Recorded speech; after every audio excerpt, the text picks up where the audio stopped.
A former KCPD lawyer fired just this week is accusing the Department of corruption, dishonesty, and more in an 8-page letter.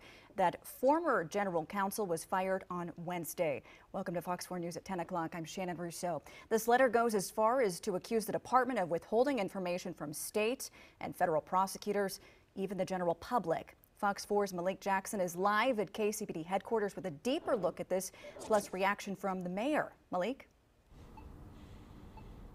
Yeah, hey there, Shannon. Tonight, the Kansas City, Missouri Police Department isn't saying much, but Ryan McCarty, that former associate general counsel, is saying that the department is silencing a whistleblower. In that letter detailing his last 6 months, his 6 months on the job, rather, and telling the people about what's going on within the department. Tonight, Mayor Quinton Lucas is responding, saying this deserves attention.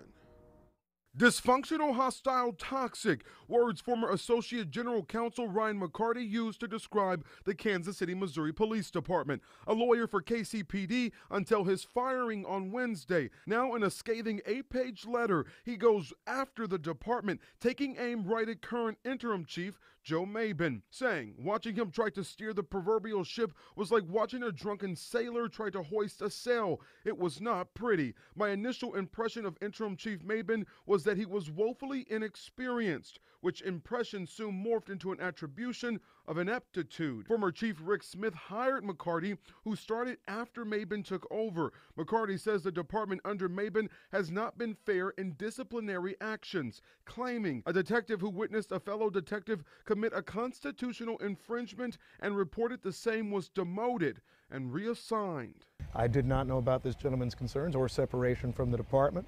But that all being said, we'll make sure that we fully investigate any of the claims made. McCarty described a meeting in his first week with a discussion centered around deleting emails. I was flabbergasted to hear the top brass at KCPD proposing that all emails be destroyed after only 180 days. McCarty says he shared concerns with General Counsel Holly Dodge. Instead, much to my surprise, she affirmed their proposal. This was the first red flag, and it was only my first week at KCPD. McCarty says the more he spoke up, the more he was shut out. McCarty's letter goes after his direct boss, Holly Dodge, claiming as many as 11 people inside and outside General Counsel filed complaints against her. McCarty believing that the current interim chief Mabin is hiding this from the Board of Police Commissioners. Look, I'm surprised. It's not every day that you get a lawyer who is bound to ethical obligations say as many things as I read. The letter goes even further, accusing the General Counsel of withholding evidence from state and federal prosecutors,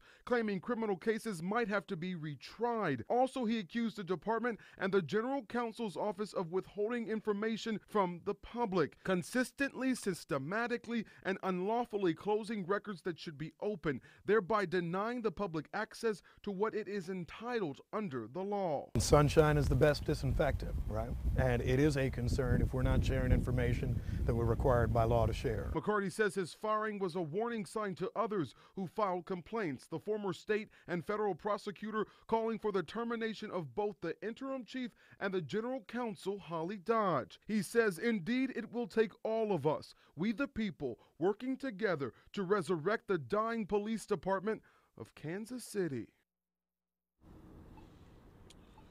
And working for you, we reached out to KCPD earlier this afternoon. They did respond. In that statement, they say, quote, any allegations made have been or will be reviewed and addressed as appropriate, end quote. We also sent an email to the Board of Police Commissioners, and no one has replied just yet. For a full look at this letter and to get more of those details, of course, you can go to this story on fox4kc.com.